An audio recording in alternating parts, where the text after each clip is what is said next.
We are live. A very warm welcome to all of you to this live webinar. Today, we are going to be talking to a very special person. He is one of the top Amazon consultants. He's an award-winning consultant, and he shares a lot of great information in his groups about how to succeed on Amazon. So please welcome Brandon Young. Hey, Brandon, how are you doing? Good. How are you? Thank you for having me. Thank you so much.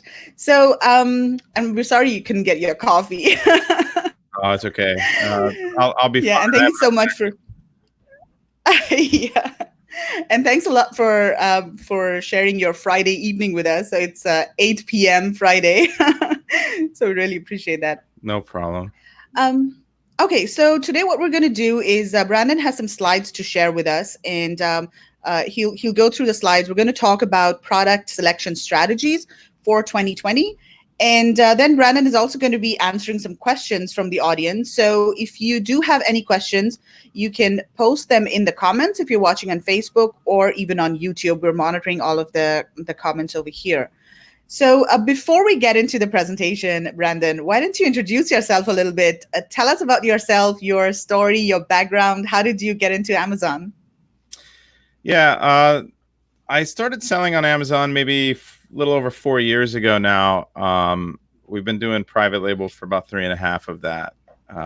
Got into Amazon because a buddy was looking for a career change, and we had a couple other mutual friends that were doing really well.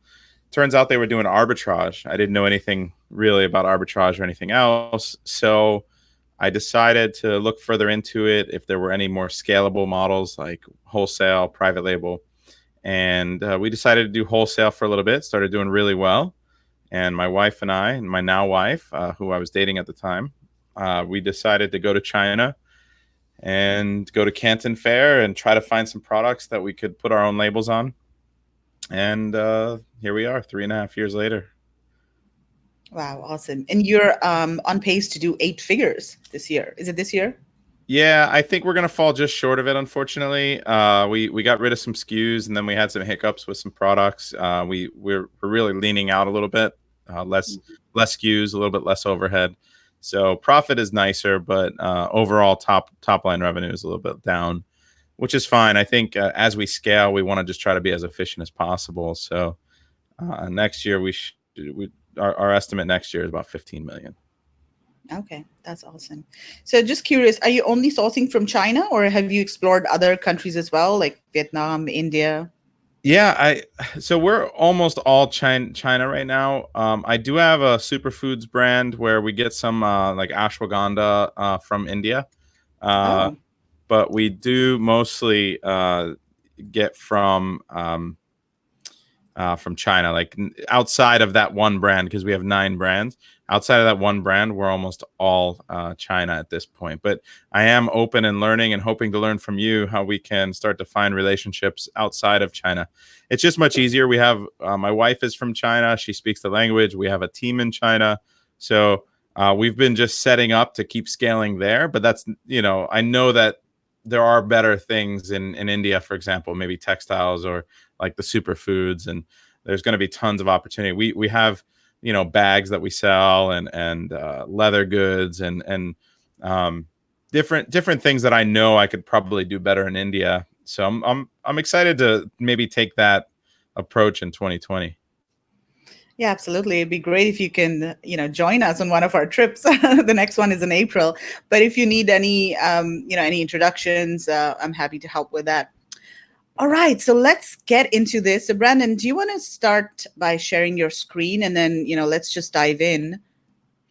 Yeah, I can. I'm going to do a live example. So I think first I'll just talk a little bit about our approach and how it works and why we do certain things the way that we do them. And then I'll go through a couple slides. I want to get a little bit more in depth and give a different example than maybe anyone's ever seen before. So I want to I don't know if we can get chat from anyone watching, but I'll try to get some ideas and maybe find a product and actually go through the validation process live on the call. Yeah, I So can people see can see comments my that process. people, yeah, I can see comments that people post over here on all of the Okay, different great. Facebook groups. So we've got a few questions as well. Oh, I see So yeah, there. Okay, I cool. can. Do you see it? Yeah. I Yeah. put on live comments. Comments good, perfect. Okay. Um, so I just wanted to get set up here. I'm getting into my drive, and then I'm doing a new Google sheet for the research. Let's see here. So don't think I need any of this anymore. All right. So the approach that we take with regards to product sourcing and validation, and I think it's something that we've been driving out for the last year and a half, and continuously working on it. And I think that moving forward in 2020, it's going to become even more important. Is that we like to look at the supply and demand within Amazon. And I think that a lot of people don't understand that Amazon is more of a search engine than it is a marketplace. Now, it is a marketplace, but there are many ways that people will find and search and find products. And a lot of times, the sellers that are selling products on Amazon will neglect to take the effort or the time, or don't even understand how to find all of the ways that people are searching for those products. So we like to look at maybe the top 5 to 10 sellers and understand where their sales are coming from. And if we can identify all of the different ways that they're making sales, you'll find that there are gaps in the market where most of the sellers are just not taking advantage of certain keywords that carry a significant amount of weight, or give you the ability to create a solid foundation for a product and have long-term success. So I'll give you an example. If a product has 40 or 50 good keywords above 300 or 400 searches a month, and the top guy is only on 30 of those, it's pretty good. He's not bad, and he's probably the market leader. But the second, third, and fourth guys might only be on half of the potential keywords they could be. And so what we'll find is that we'll be able to identify all of the relevant keywords, or at least the majority of them, and then we'll be able to see where everyone's ranked on those keywords. And then we'll be able to identify how good everyone else is that's selling. Are they meeting the demand, or what people are searching for fully? And if they're not, then it's an opportunity for us to come in and sell that product more effectively or better than the competition. So I want to walk through the process a little bit of doing a validation, and then I do have a PowerPoint to just go over a few different points about why keyword research is the real way to do product validation or product research. Okay. Let me see how I can share my screen. Here. Okay. All right, guys. So, and a lot of this, people have seen me speak. I've heard me on podcasts and stuff, but I do want to take a slightly different approach, go a little bit deeper in it for you. So, basically, when we look at it from a keyword perspective rather than a product perspective, what you find a lot of the people selling courses, or the fake gurus, or the people that have been doing it a long time when it was much easier, is that they're going to tell you to look at the reviews of the competitors that are already on the market. They're going to tell you to look at the price point. They're going to tell you to look at how good the listing is, and the distribution of sales. That's all fine information, but really you don't know anything once you look at that. All you do know is that maybe you can do a nicer looking listing, but you don't understand truly how good an opportunity is, or how high risk a product might be. And we find that the success rate of people who follow that methodology is well below 30 or 40%. So they'll launch 10 products and only a few will end up actually being successful.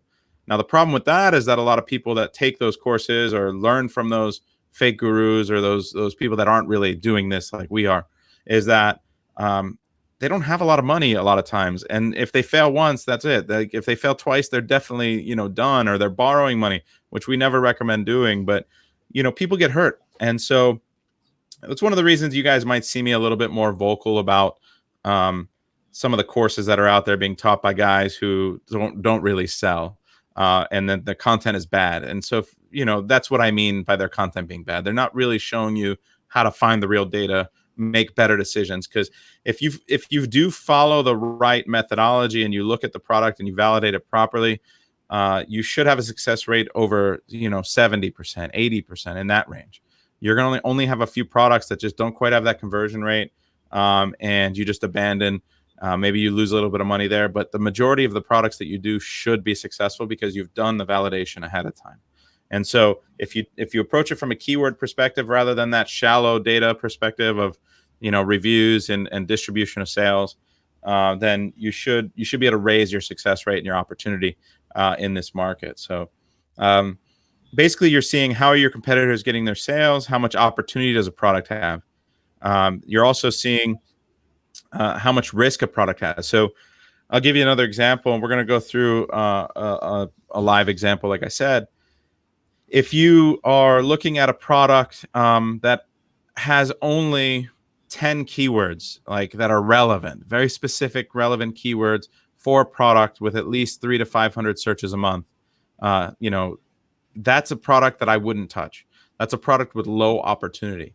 And the reason that we don't do products with that low of opportunity is because anyone can get lucky and come in and compete with you. So all those other people who are watching YouTube videos and listening to people on podcasts and taking all the courses from all the bad guys, they're not going to know the keyword research and that the product is going to be easily saturated or be too competitive very quickly, or that there's not a lot of opportunity there, because they're taking the wrong approach. And so what ends up happening is you do a product, and then all of a sudden you're gonna get chased to the bottom by a lot of people who can attack the same keywords just by guessing what those keywords are. It's not very difficult to find 5 or 10 keywords. Where we win is when we can get to 20, 30, 40 keywords, and we can be ranked for the majority of them when everyone else is only concentrating on those 5 or 10 keywords. And so we create a foundation of sales. Even if it's a sale every 3 days from the majority of those keywords, you're getting more sales per day than your competitors, which creates defense. It creates keyword ranking. Every time you make a sale organically, it helps. So we like to go wider, and that's how we beat our competition, which is the next slide. But so again, the keyword research will also tell us how many units we should order, so we can see the relevant keywords that we're going to target, how good our competition is doing. Basically, take an idea of how many units we think we can sell through with our launch strategies in the first 60 to 90 days, depending on how fast we're going to ship the product. Hey, And Brandon, just one second. Are you sharing your screen? I am. Oh, we can't see your screen. I thought you were just talking. Do you want to just take a Okay. Give look me at one it? second. I figured something out. Okay. Okay. Sorry about that. All right. Can you guys see me now?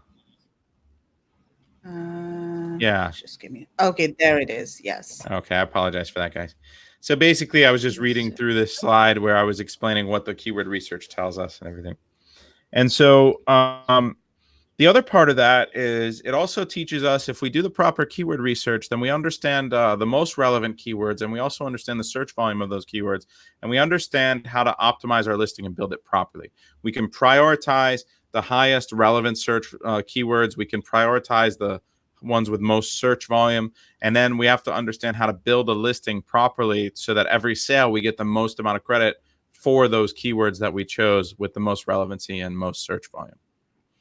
The other part of that is that we learn how to structure our PPC properly. So I just did a long panel with Danny on Seller Sessions, the podcast. It's a really great podcast if you guys haven't heard of it before. But we discussed like some of the changes that are happening with PPC. PPC is not a throw as much money at a keyword game anymore. 2 years ago, year and a half ago, year ago, maybe, probably changed a little bit more than a year ago. You used to be able to just outbid your opponents. You would just, the competitors, you would just put a $5 bid, and just whatever it spends every day, you can take, and you would do a broad and auto, you would just as much money as you would need to. And eventually you would just raise in ranks that way. And you could do PPC launches.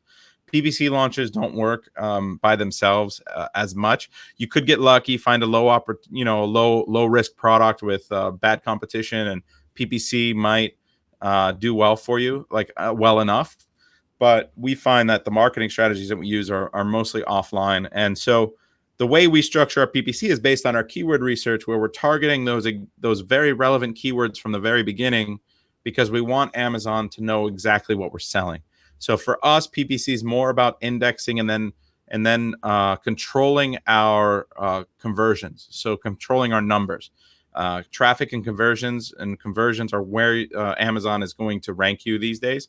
So it's a combination of velocity, your conversions, and relevancy, and a quality score for your product, which is another whole webinar about how Amazon's algorithm works. But for the most part, we get a lot of the basis of our information from the initial keyword research that we're going to show you here, and how we set it up.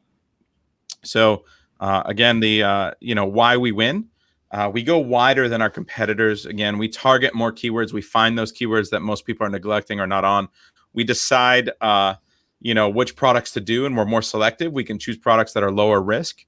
The other part of that is that we can choose products with higher opportunity. So with more keywords, then that is a safer way to go than choosing one with very few keywords. So we have a ton of opportunity. We usually choose lower to medium risk products. We treat it like a stock portfolio, and then we go wider than our competitors. We make sure that we're going to be ranked for more keywords than our competitors, and try to get in the top 5, top 10 of all of the keywords rather than just a select few. And finding them is the first part. So that's basically the beginning. What I want to do from here is probably find a product and go through an example of validation so that people can see. I've got one here that I had already drawn out, and I did a master keyword list and stuff, but we can come back to that one. So let's discuss. Let me see. I can stop sharing here, and I can see some comments now. I think we've got one question from Tony. So he's asking, should I use my own chat box for my Shopify site versus the current method of Facebook ManyChat, which is facing lots of restrictions on the rules of engagement from Facebook? So this is not So product Tony, I think selection.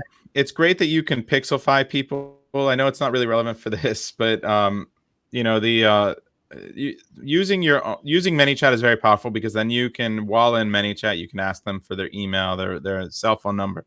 You've already pixeled them because they've been to your Shopify site, and then you can retarget them.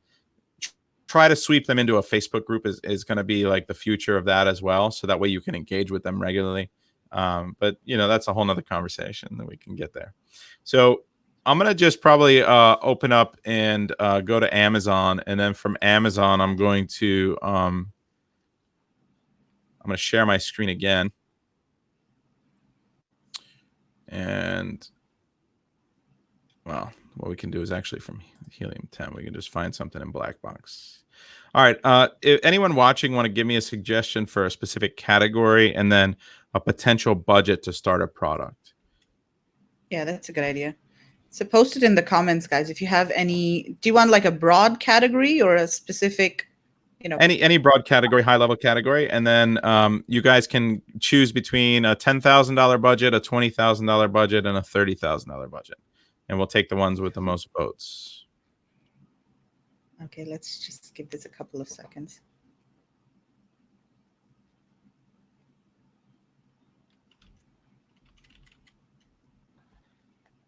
All right. Otherwise, I'll just go through and I'll just pick a random category, like kitchen, and then like $20,000, and then I'll explain a little bit. Basically, to understand how much money you need for a product, you're going to have to understand a few different factors. We've got a couple. Sorry, 5,000 budget, baby products. 5,000 for baby, home decor, 10,000 for pets. So 10,000 seems to be the best. That's great. And then I see baby twice. All right. Office, pet. Okay, give me categories, guys. Outdoor. So we have baby's is winning with 2, but if anyone else picks a couple more. 2 for pets. Yeah, I think there's a small delay between like with this program to sweep the results, like the chat and stuff. So that's okay. So I'm gonna go back to sharing my screen and then go from there. Home, pet. I see 3 for pets. All right, let's do a $10,000 pet product, and we'll go there. All right, let's see.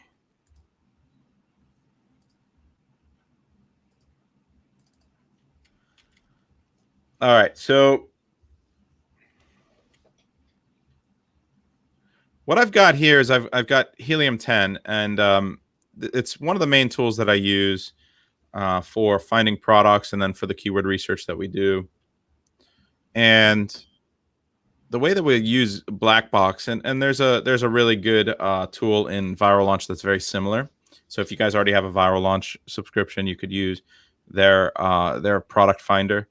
um, I use Helium 10 for the keyword research, so I also use it for this, but it basically does the same thing.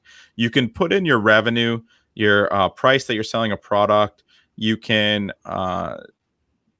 set some filters here that can narrow everything being sold on Amazon. So the first thing we are going to do is come down here to pet. Well, pets is super narrow. Was there another suggestion maybe? There's home decor.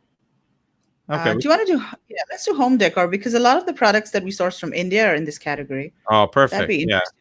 Yeah, so home is perfect. So to understand a budget, we need to know a couple different things. We need to know our landed cost of the product because we have to ship it. We have to pay tariffs. Maybe we have to ship it within, within the country to get it to the port and then to here. So there's a lot of factors that go into the actual landed cost. It's not just the quoted cost at the factory.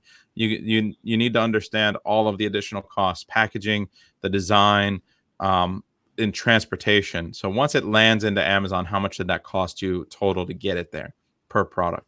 So we're going to assume for a $10,000 product, there's a couple different ways you can go, and I'll give you an idea. Let's say that we need 3 months of inventory because we're going to ship it by sea.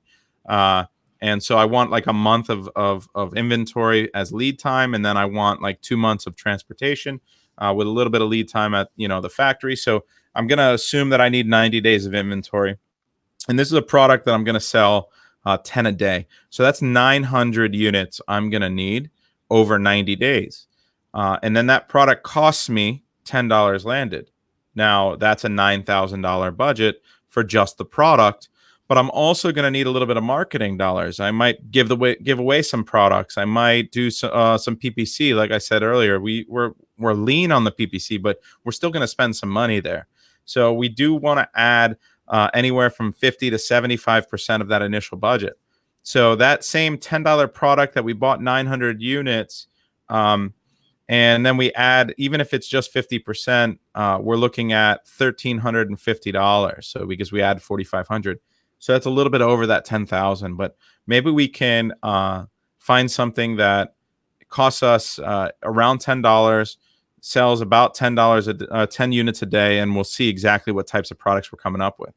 The other thing that you need to be worried about, or that you need to understand when you look at a product tool like this, is that you're going to find someone that's selling 10 a day, but the market leader and the rest of the sellers might be selling more than that.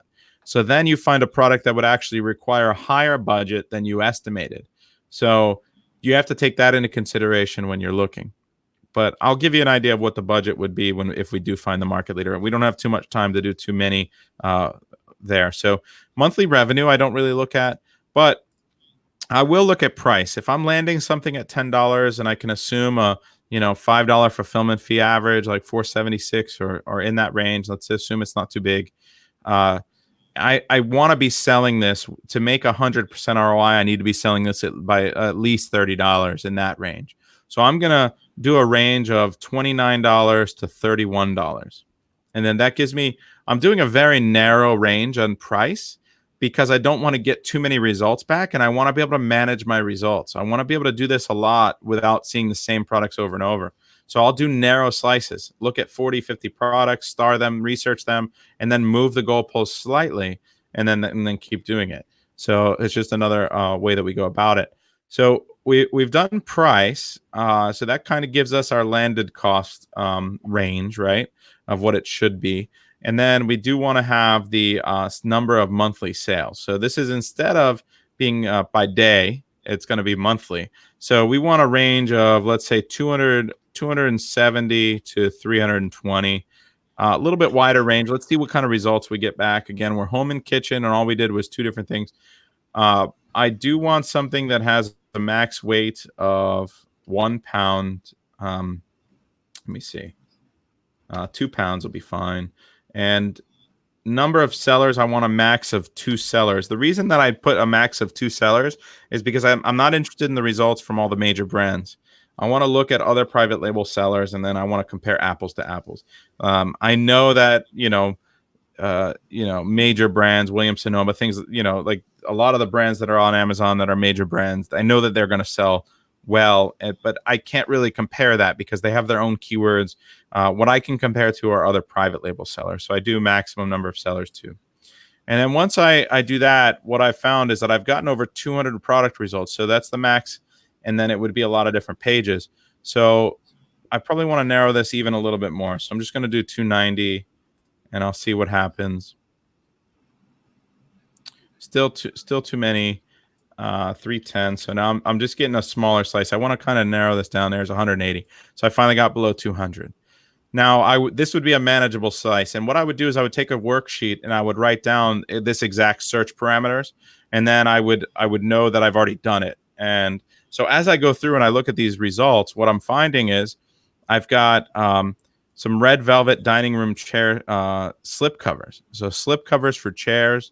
You can it's better than reupholstering or to preserve. Seems like a market that maybe you've got.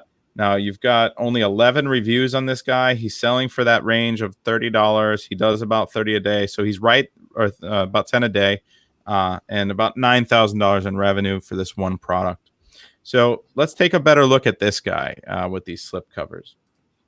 And so you could add it to your list, and then you can go to the product page. So, if you're interested, you can also hit this pin here so that you can pin it for later. I'm just going to go to the page. I want to look at their listing. So one of the things that you have to be aware of is that some of the categories will combine the sales of every single variation. So when it says it sells 10 a day, it could be because there are 7 variations that are each selling 1 or 2 a day. And maybe one market leader like the gray or the black, the most popular colors, might be selling 3 or 4 a day each, and then these are all selling 1 or less than 1 a day. So you have to try to figure that out. One of the tools I use to figure out the most popular color is that I come over here. First, I'm going to check and see if it combines the sales. So I use the Helium 10 X-ray plugin real quick, and it's going to tell me if all of the variations have their own BSR, which is best seller rank. Then if they all had a unique number here, then I would know that it doesn't combine. But because they're all pretty much the same, I know that it's being combined. So I have to be aware that if I only launch 1 or 2 colors, I might sell a lot less than 10 a day. So now I need to see what the most popular color is, because when I first launch, I probably want to start with the most popular color or 2. So now I'm going to look at their review downloader tool. I'm going to extract it. And then this is going to tell me the review count for each style here. So you've got a luggage, gray top. You've got all the colors here. And then each one has a certain number of reviews. Now, they only have 11 reviews, so you can't really tell. But it looks like the gray is by far the most popular color. It's got double the reviews of any other color. And this would be a lot more apparent if they had 100 reviews, right? Like, if the ratios remain the same and 33% of the reviews from 100, then this one would have 33, this one would have 8, this one. So it'd be a lot. It would be very clear what colors to copy and or to target first, because you don't want to launch, let's say, the ivory or the peacock blue, and obviously, like, you're thinking, well, who would do that? But when you're talking about things with patterns and designs and sizes, it isn't always apparent which one people want the most and which one's going to convert the best. So this is just a little hack or a little trick that I do to look real quick at the variations. Now, we're going to just probably proceed with this. So I'm going to show you really quickly about this seat cushion market, right? What I want to do is I want to take this ASIN, and you can see that they haven't been selling very long. I've got Keepa here, 3 months. 3 months, they don't look very good at Amazon. I mean, it doesn't look like they've ranked particularly well. They've stayed kind of steady the whole time. So I'm going to take the ASIN here, the ASIN number, and I'm going to go back over here. And instead of black box, I'm going to use Cerebro. And I'm going to reverse ASIN this keyword, and I'm going to try to find the most relevant keyword with the most search volume that they're getting their sales from. And then I want to try to find the leader on that page. So I'm doing a little bit of digging right now to try to figure out okay, what's the best keyword people are using for seat cushions now, or slip covers, right? Like, because the way they built it is dining room chair slip covers. So chair slip covers is probably the best, but they may have built their listing wrong because most people are bad at Amazon. So you can't just assume that whoever you find did the right thing and optimized their listing and targeted the right keywords and built their listing correctly. So you just have to kind of work backwards. So I'm going to do a maximum search volume or a minimum search volume of 250, and then I want to do an organic rank, a max of 30, just so I know like every keyword they're in the top 30, just to see which might have the most search volume. Then I'm going to sort by search volume, and when I sort by search volume, I find velvet chair, dining chair slipcover. So this has 2,400 search volume. That's not too bad. Let's go look at that. Let's see how good the sellers are that are doing that. And you can see all these different designs. So you have a whole host of issues here with design parity. Um, Amazon's choice is a gray, so that's like reaffirming that this gray color, gray. The gray seems to be the most popular. So the research with the reviews kind of panned out even with a small sample size. And so what we're doing now is I'm gonna take I want to see the market leader. So this guy looks like the lowest rank. If I come down here, I've got another one here. This guy is ranked even better than that. It says bestseller. So let's take a look. Dining chip slayer. Let's see. Dining chair slip covers. This guy's the bestseller. So we're gonna take the bestseller and see where the bestseller is getting his sales from. Like that way, I know that I have the best keyword to find the best sellers. And we're going to do the same thing. I'm just going to, minimum. I don't even need to do search volume if I'm just trying to find the most popular keyword because I'm going to sort by search volume. So I'm just going to do organic rank, 30, see where he's on the first page for the most search volume, and then see which one looks the most relevant with the most search volume. And then I'm going to assume, that's where he's getting the majority of his sales because of relevancy is more important than search volume in a lot of ways. So we have this guy here. Organic, maximum organic rank of 30. So anything he's outside the first page basically is not going to show up. Organic rank only because we're not interested in like ads or anything. We just want to see where he's ranked organically. And then we're going to come over here and we've got our results here. Let's sort by search volume again. 83,000 search volume for chair covers, and he's ranked number 3. So really clearly, that's a huge keyword, and probably the reason that this guy is getting a ton of sales. Doing much better, ranked for keywords with a ton more search volume than the guy we originally found. So the budget to do a product like this is probably significantly higher than $10,000. Which is what we thought it might be. But we also might be able to source this product for a lot less than $10, right? We're selling it for 30, but maybe it's only going to cost us $6. And so it'll move that direction for us. And maybe we don't need, something like this might be light enough to ship by air or fast boat. So we don't need 90 days. We only need 60 days. So all of those factors start to combine to, affect the budget needed. But it is significantly faster moving than 10 a day, obviously. So let's do this one has 27,000. I think chair covers will probably be all different types of chairs and very, very broad. So you have these big chairs, the little chairs, lazy boys, wedding. But it does look like a very competitive market, right? Yeah, well, it does look, but we won't know until we do the deeper dive, right? So that what we're gonna do is we're gonna really just do the dining room chair covers, which is this looks like the best one, dining chair covers and chair covers for dining room. I think both of these are pretty good, most relevant.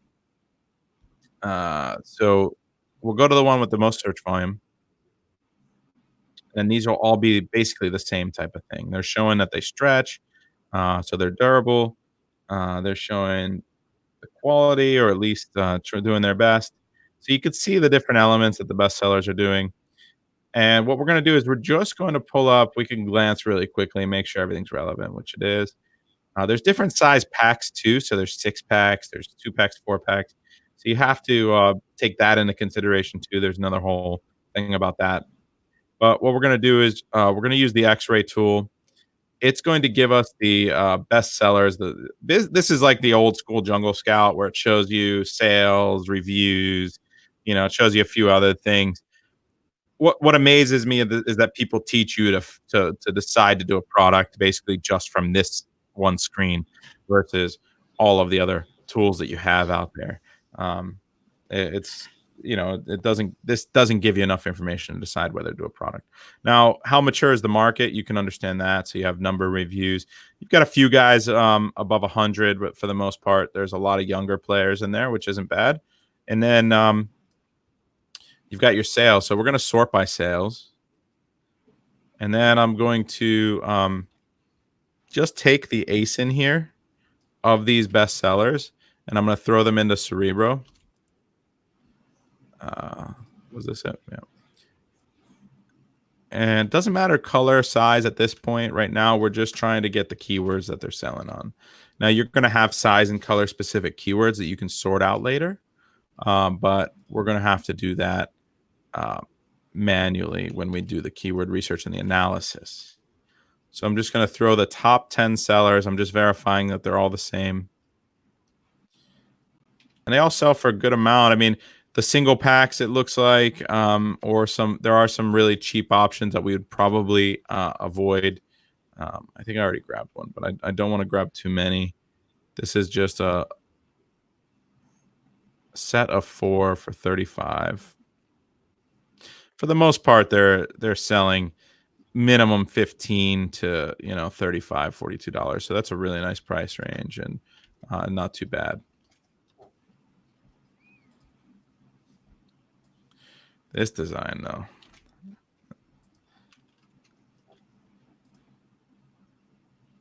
That's a way to spice up a chair, right? Yeah.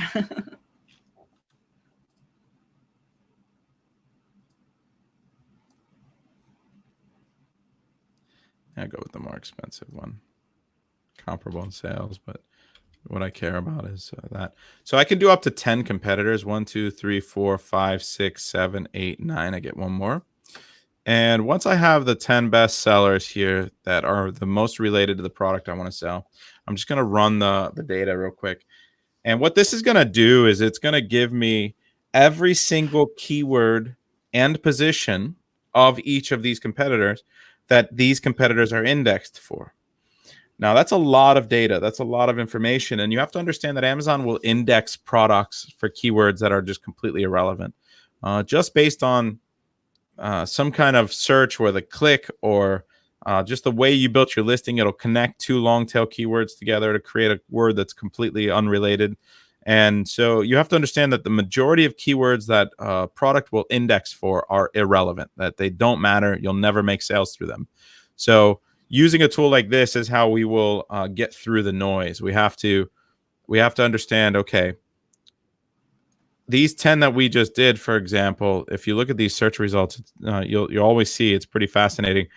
These 10 combined are indexed for 14,000 unique keywords, wow, which is unmanageable to do on your own. Like you really can't just decide what are relevant and what aren't. So we've got a real trick that we use where we will let me see. I want to narrow this list down a little bit. I want to do a minimum search volume since I'm going to do this analysis. 3 to 400 is fine. I'll do 300. And I'm going to do a maximum position rank of 30. I'm not going to do position rank for this one. I apologize for that. I am going to do word count 1 so that we don't miss anything.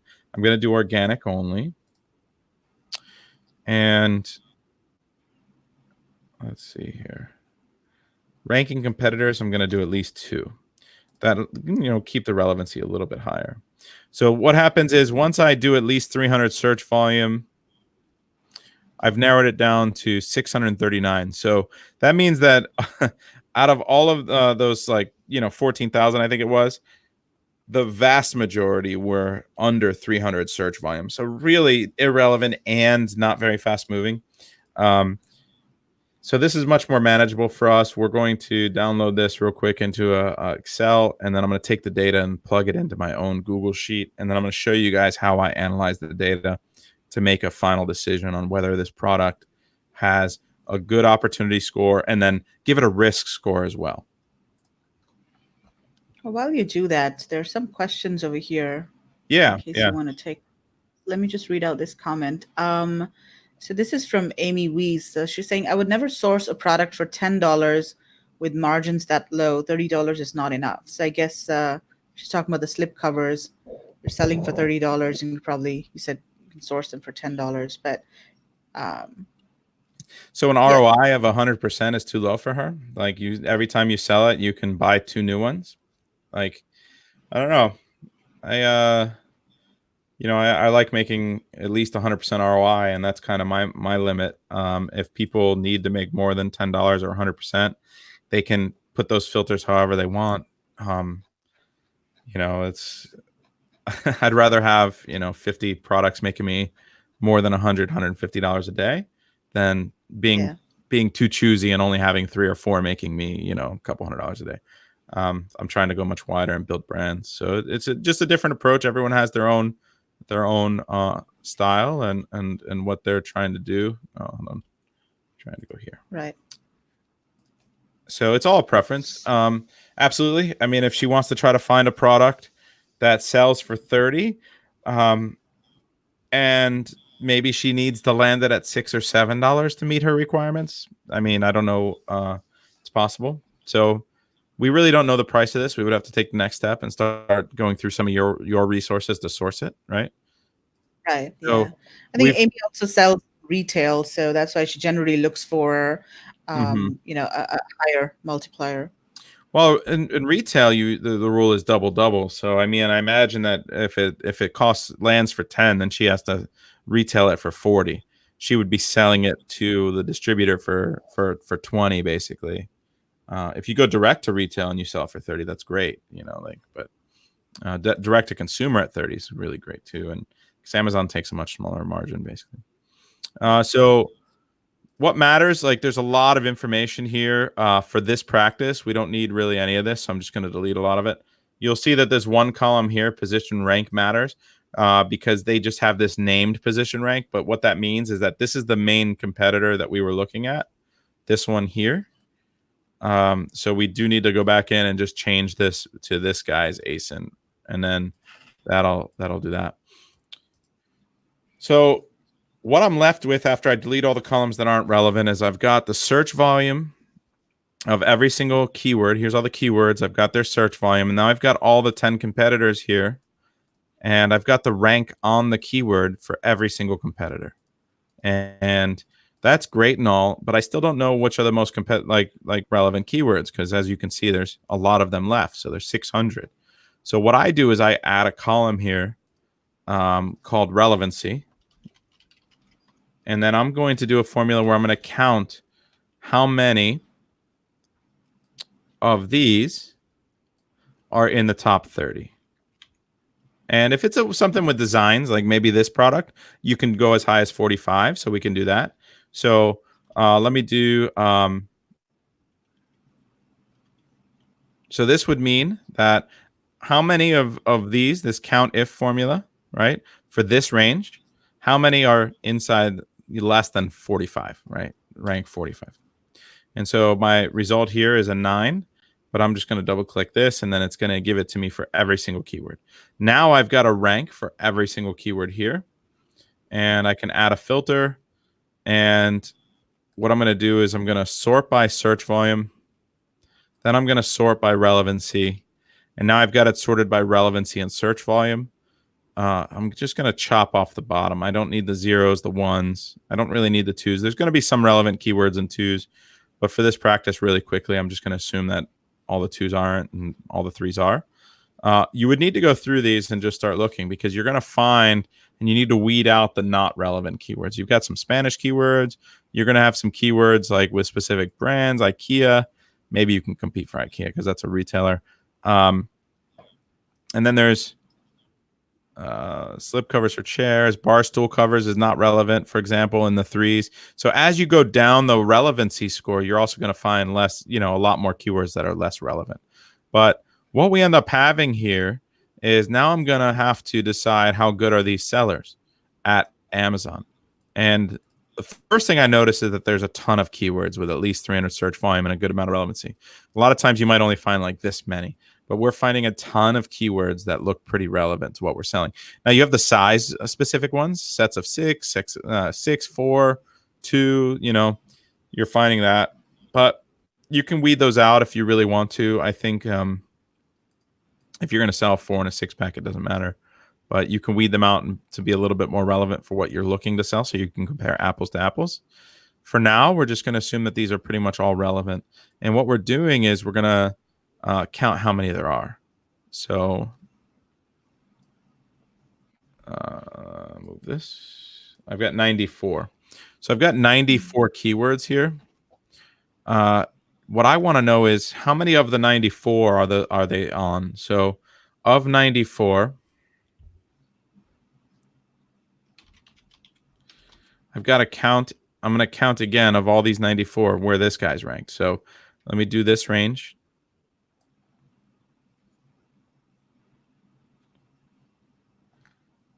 So I'm counting that range, and I'm looking at inside 45. What I found is that this guy is on within the first 45 positions on 78 of those keywords. So, and he was one of the market leaders, and because he was the first one we looked at. And so we're going to just do a quick divide by, and we've got a percentage. And now we've got a quantifiable way to look at the data to determine how good these sellers are at Amazon and how many of the keywords they're on. And what you're finding is that you've got a guy here who's on 83% of the keywords, another one that's on 83. You've got 74%, 61, 63. So now what does that mean? Well, I like to give a risk score here as well. So what I'll do is everybody that is below 40%, I'm just going to consider them easy to beat. They're going to be green. I can beat guys that are on less than 40% probably within the first 30 days. So I'm just going to take and I'm going to mark them green. Now, everyone that's between 40 and 70% is going to be yellow. So these are like almost orange because they're really high, actually. But we're going to call these yellow for now. So between 40 and 70 is yellow. And then here's orange. Anyone above 70% is orange. Now, I've got a color-coded way to look at the data to determine how competitive this market is. Now, you could take it further, and you can look at the the selling price, how many are coming in a pack. You can look at the reviews, and you can just get more and more information on every single competitor. And you would just add a row above, and you might put like selling price, and then above that you might put number of reviews, and you can just keep building out this research sheet to give you an idea. Off the bat, I'll tell you that this is a super competitive market, and I'll go through that criteria real quick with you because here's how we validate a product. I think I didn't want to start from the beginning, but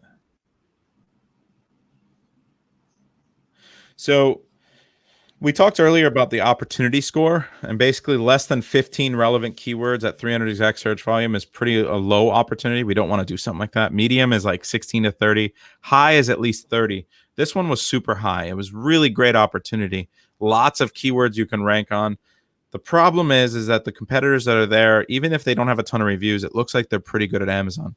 They've established themselves on most of those keywords. So if we look at how we evaluate risk, if 6 out of 10 or more of the sellers are yellow or orange, then we consider it high risk. And if you saw, then it was 8. We had 2 orange, 6 yellow, and then 2 green. So this would be a high risk product, meaning that it's a better chance that we're not going to be successful on a launch. It's going to take longer to get our money out of the product. We're going to have to spend more on marketing. All of those things attribute to risk, right? Definitely going to take more capital to do a product like this, and more knowledge.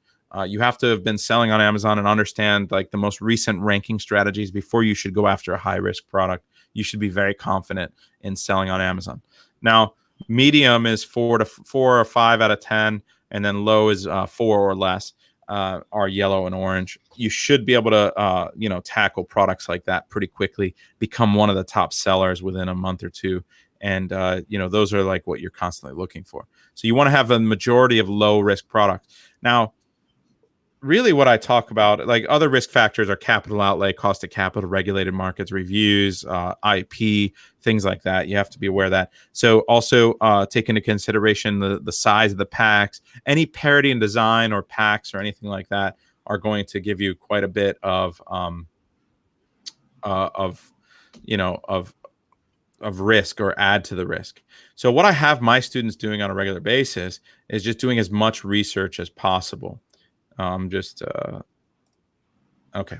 So I have my students just constantly researching products and filling up a pipeline, because what happens is you give every single product that is a potential product for you a score, opportunity and risk score, and then you just keep researching, keep researching, keep researching. And once you have 10, 20, 30 products, the more you find, then the cream's going to bubble to the top, and you're going to lower your risk as you research more and get better at it. And so you evaluate more. Then you can, just to validate the product on a next level, just before you put it in your pipeline, you go and look at a resource like with Megla, or if it's from China, 1688 or something like that, just to get a price, an idea of what you think you would land it at, just to validate the margin. And if the margin's there, like the margin requirements, ROI requirements, then it can meet your pipeline. You move on to the next product and just keep researching. You can find products on an almost daily basis, and then you can spend the time to go through the process of sourcing the fun stuff that Megla loves to do, sourcing and customizing and all that fun stuff, bringing it in, and then launching it. So Yeah, the toughest part is actually identifying the product in the first place. yeah. So is there a risk of multiple people or many people finding the same product category, and then quickly the category becomes saturated? So if what I'm sorry, I missed the first part.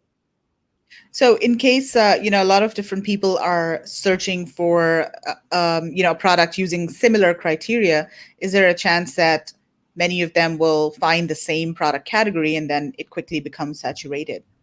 No, I think everyone approaches it differently, because there's so many ways to slice the pie when you're doing the research there. Like people might look for a $20 to $30 product. They might look for a $35 product. They might look for a product where they need a smaller budget, a larger budget, a higher selling price, lower selling price.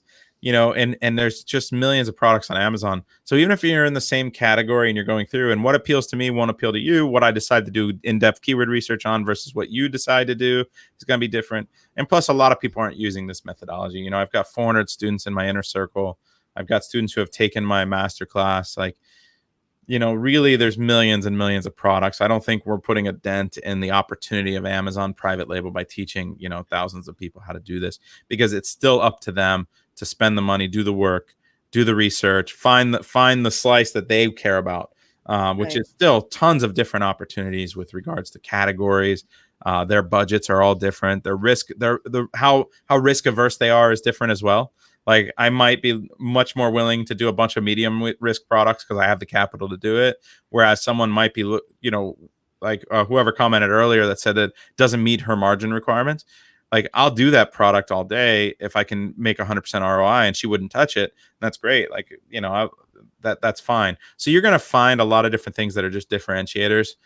And if 2 or 3 or 4 students do the same product and they become like the top 5 or 6 sellers, there's enough room to go around. Like Right. your design is going to be different than my design. It's not like we're going to do the same exact factory, same exact design, same exact everything. We're probably going to Exactly. change it up a little bit. The way our listings look are going to convert differently, appeal to different people. There's obviously tons of sales to go around. Each of those sellers that we were looking at were selling thousands per month. Um, Right. and it's a big market. They're probably doing really well. So here's a question from Tony. Do you sell furniture? I don't sell any furniture. So it's super oversized. You can bring it in. I think it's a good market for people who have a knowledge base on Amazon, good at ranking, good at marketing. The problem that I found with furniture when I started to research it for me was that Amazon cheats. Uh, just really simply put, if they're fulfilling, like if they're a vendor, they're not giving themselves or charging themselves the same fulfillment fee. Oh, And I know this 100% because I know the factory that they're buying the brand from, and I know the cost that they're paying, and I can verify it.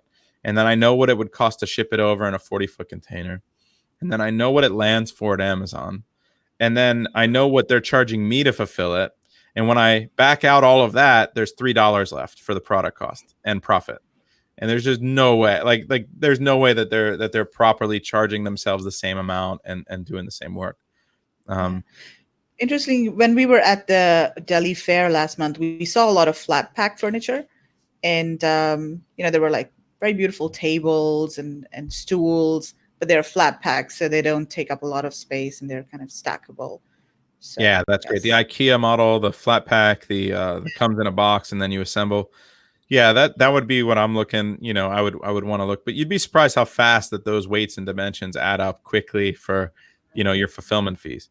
And so you just got to be super careful about that. I mean, I think if you have the budget, the knowledge base, and shipping and logistics, and furniture could be a really great category for advanced sellers. So I think someone like Tony would do well there. yeah. Tony's doing mattresses already, so that's Yeah. a big product.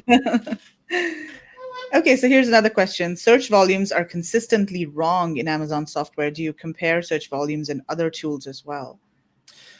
Yeah, I mean, for the most part, I found them to be pretty accurate. The problem with search volumes and why you think that they're wrong is probably because Amazon relates so many keywords based on, they match them together.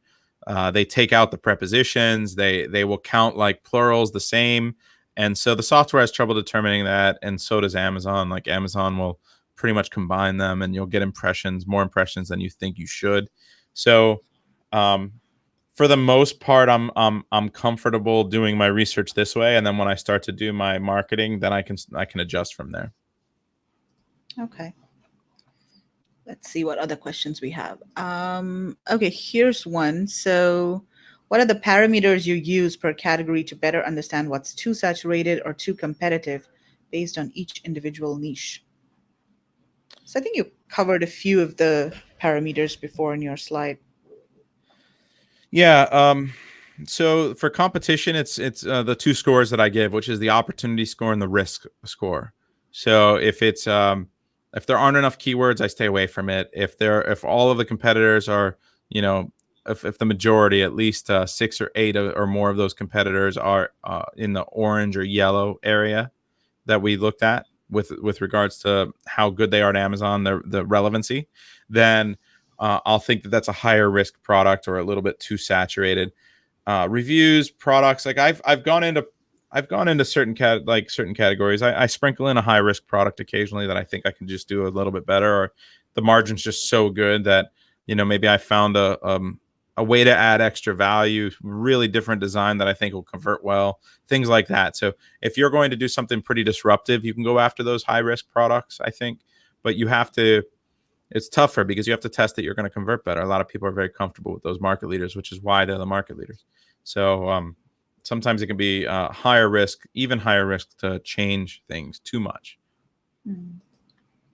Okay, here's another question. If your strategy is to rank on more keywords than most other competitors, do you try and differentiate much or try for new space? Example, slipcover with inbuilt pillow, or is this unnecessary? Yeah, I was kind of just speaking about that in the last answer. So, if you differentiate too much, you risk pricing yourself out of the market. So, adding too much value. So, you want to be able to add value without raising the price too much beyond the market. When you launch, we typically start below the market and very narrow margins to make sure our conversion rates are high for at least our honeymoon period, that first 3 weeks that we launch. We want to make sure that Amazon's seeing a really consistent high conversion rate. And but differentiating is a way that you can beat the competition, but again, it carries a little bit more risk. You don't want to do a Me Too product whenever given the opportunity. You want to do something slightly better. if you can, as long as you can do it and you think it'll convert as well as the market leaders and without raising your cost too much. Okay, why did you hide this results column? Is the number of competing products not a factor in your analysis? Yeah, competing products I don't look at. I mean, there could be a million people selling the same thing on Amazon. If they're all bad at Amazon, then it doesn't matter. Like, we found that we did pay attention to it at first, and we did a study about a lot of our best sellers, and some of them have tons of competitors, but you know, there's 50 pages of competitors, for example. Really, what matters, and I've launched several different designs of the same product, and I have 30, 40, 50 sales a day coming in from each of them, and they're all on the majority of like a lot of keywords, first page of a lot of keywords. Most of the people selling certain products are just bad at Amazon. They're either major brands or people that just took a class from a bad guru and didn't know how to market. Like they're trying to do PPC and they have a death spiral of bad ACOS, and it's just an unfortunate situation. If any of you did take a class or a course from someone and lose money, I'm very sympathetic to that, and I would offer you a really large discount into my course to try to offset that cost for you. So Oh, reach out to that's me. very generous. That's Yeah, very generous of you. reach out to me personally and try to right the wrong and help you right the ship a little bit. Okay, let's see if there are any more questions. So some people say very interesting way to break it down. Thanks for sharing. What wonderful insight we had on research. Let's see. How much factors do you put on one competitor dominating the market, or this an opportunity? Oh, so yeah, I've seen a lot of products where just one guy is just really good at Amazon and everyone else stinks.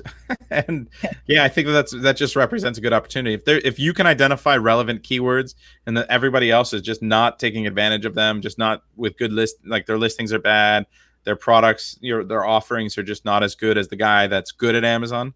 I've got products where I'm a market leader and I'm selling 2 or 3 times the next guy, right?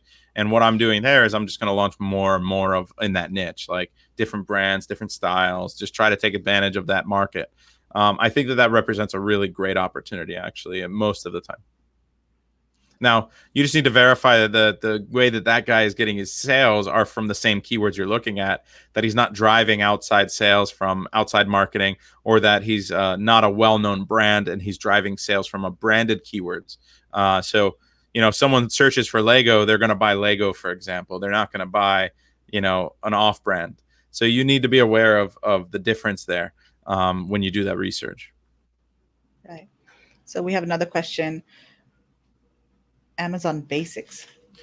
Yeah, I think Amazon Basics is getting a little bit of a bad reputation for being basic. Like, I don't understand why they went with that brand name. I think that even if their product has any type of quality, it's not represented in the word basic. I have products that compete against Amazon Basics. Generally, they're priced really low comparatively. And they're just going to get more sales than you. They advertise their stuff more than yours. Like all the stuff that's written about in all these articles about how Amazon gives themselves unfair advantages, it's all true.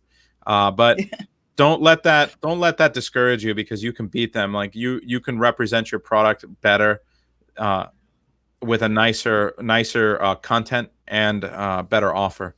Even though they have a cheap price with a cheap product, a lot of their stuff is poorly rated. And so if you keep your rating and your quality high, you keep your price representative of the rest of the market, then don't worry about Amazon Basics. They're going to take their chunk of sales. They're going to be happy with what they're doing, but they're not unbeatable in it by any means. So really enjoying a different perspective. Let's see. Okay, honeymoon is 2 weeks. Do we need some reviews before PPC or run PPC immediately? How many keywords should we run initially? Yeah, we find honeymoon to be a little bit more than 2 weeks, probably closer to 3 weeks. But we run PPC immediately, not for necessarily for profit. What we're doing is we're trying to index and tell Amazon what we're selling. What a mistake a lot of people make is that, and again, bad advice from a lot of bad gurus and teachers out there. If you're starting with a broad or an auto campaign, Amazon has no idea what you're selling. They are going to just basically throw a bunch of stuff at the wall and see what sticks. And if you make a sale through a loosely related long tail keyword that is not really related, it's going to confuse Amazon. Amazon's going to then map and index your product for keywords that aren't relevant, and also that negatively affects all the relevant keywords that you should be indexed for. And so you could end up blocking yourself on keywords that you should be ranking for. And I see it all the time where people are just like, I can't get past position 45 or 60 no matter what I do, and they're just throwing a ton of sales and marketing at a product and or at a keyword, and it's just blocked almost. And it's an indexing issue. It's the way they've built their listing, and it's also the way they launch their listing. So start with like a product targeting ad. That's one of the most effective ways to tell Amazon what you're selling, is if you can convert and make sales on a competitor, a really, really relevant competitor's page. Someone sees your listing, and instead of buying theirs, they buy yours. Convert there, get some clicks there. Amazon knows immediately what you're selling. If you get added to cart with a competitor, that's another way. So if someone is considering a few options, they add yours to cart, they add competitors to cart. Even if you don't make that sale, that add to cart, it can trigger some indexing there as well, and Amazon will know that what you're selling. So product targeting, some exact on the most relevant keywords, like your sixes and up, you can do some exact campaigns from immediately. Because you, again, the whole point is just not to confuse Amazon. It's going to convert worse than if you had a bunch of reviews, but also it's an indicator. If you're doing okay from day one with some a good click through rate and a good conversions, it means your content is good. You can really start to optimize your listing immediately, and it also gives you a long term indication of the success of the product. If you have a bunch of PPC running from day one and you're just not getting clicks or not getting conversions, your offer is just not as appealing to the people around you, and you need to make some major changes pretty quickly. So I like PPC from day one, but mostly for indexing and then also for indicators. Okay, awesome. So Annie is asking, do you try to pick and sell related products in the same category? Yeah, I mean, I not necessarily. Like if it passes our test, and makes money, then I don't really care what widget I'm going to sell. So it's another reason that we have so many brands. Is if I don't have a brand that a product fits in, then I'll probably just create a new brand. We have a few categories we're Mhm. not in, but we're in the majority of them, and we keep the brands pretty category specific. Okay, it's great that you're willing to share these details in a very public forum. Much respect, and thanks for giving us a sneak peek into your methodologies. That's nice. Yeah, no problem. Um, let's see. Thank you, Brandon, for your input for this community. Very good. Um, okay. Do you sell on Amazon and in other countries outside of the USA? No, we're 100% Amazon. Well, we have that cross border like NAFTA program that they're doing now, where they ship to Mexico and Canada, and we get Right. few sales to each of those a day now. But it's the majority of sales are U.S. based. Um, Mhm. what we found is like we go through this process, the research, we have to launch a product. Uh, it's the same process in any country on Amazon, except for the ROI is just much less because you're going to sell less units. So you still have to do the listing, you still have to rank it, you still have to launch it, you still have to like or organize and have fulfillment and then maintain that listing, and your maintenance fees are about the same, basically from an overhead perspective. So, but you're selling less units, so it doesn't make sense for us to do that when we could just go wider on Amazon. Now across our 9 brands, we have 4 accounts, and we keep it pretty much diversified as much as possible, but um, I'd rather just keep going wider on Amazon.com than to expand. Right, right. Okay, so Brandon, that was really amazing. We have a couple more questions, but we're running out of time here. So before we go, Brandon, do you want to tell us about your course and how can people reach you and how can people get more information about your course? Yeah, I appreciate that.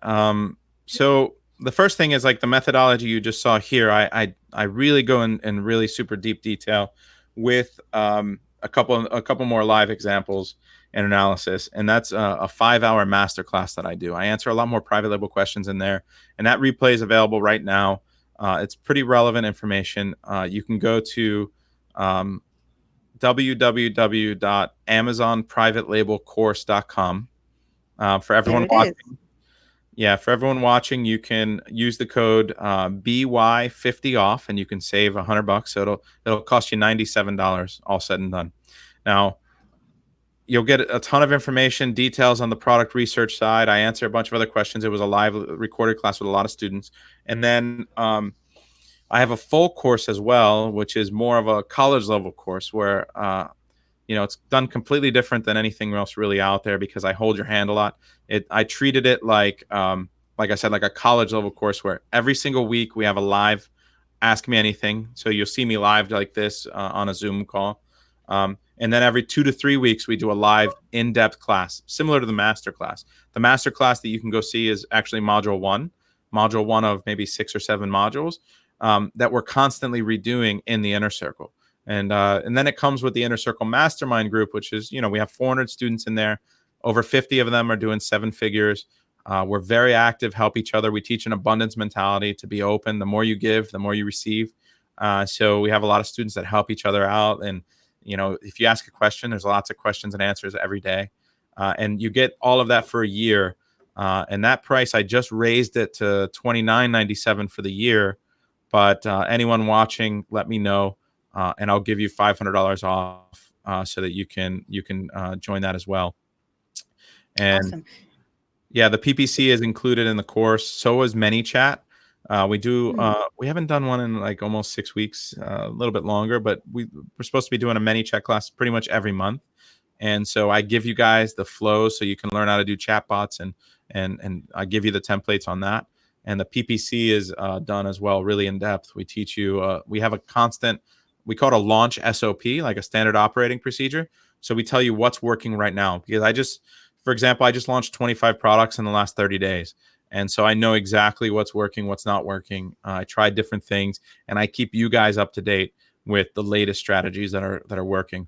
Next year I'll be launching 200 products of my own. I have my team, but I'm in charge of the launches. So whatever's working on the marketing side and how their algorithm works, I need to be very well invested in knowing that. And you guys know that from me right away. So really, I hold your hand through the whole process. I qualify you. Don't join the inner circle if you guys aren't going to do this business. It's not for. I don't want to take your money. I don't need your money. But if you're going to come in and learn, and I'll hold your hand. I'll help you be successful. Awesome. That was fantastic. So Brandon, thank you so much for your time. I'm sure Yeah. people got a lot of value, and the replay will be available in the Facebook group and also on the Indie Sourcing Trip Facebook page. So I'm sure people have to like go back and pause the video and follow the process step by step. Yeah, the So replay of the 5 hour video. I have students that watch it 3-4 times before they join the yeah, inner circle. They're just like, it took me a while to digest everything because it's just packed with value, and exactly. it's like just a much longer version of this call, basically. Yeah, in fact, in our WhatsApp group for India Sourcing Trip, we were talking about this yesterday, and somebody was, they were watching the masterclass and they were really impressed, and I think they're thinking about buying the course now. Thank you. So awesome! Thank you so much, Brandon. Have a great weekend, and for everyone watching, thank you very much for spending your Friday evening, Saturday morning with us, and I will see you next week. Goodbye. Take care, everyone. Thank you, Megla. Thank you.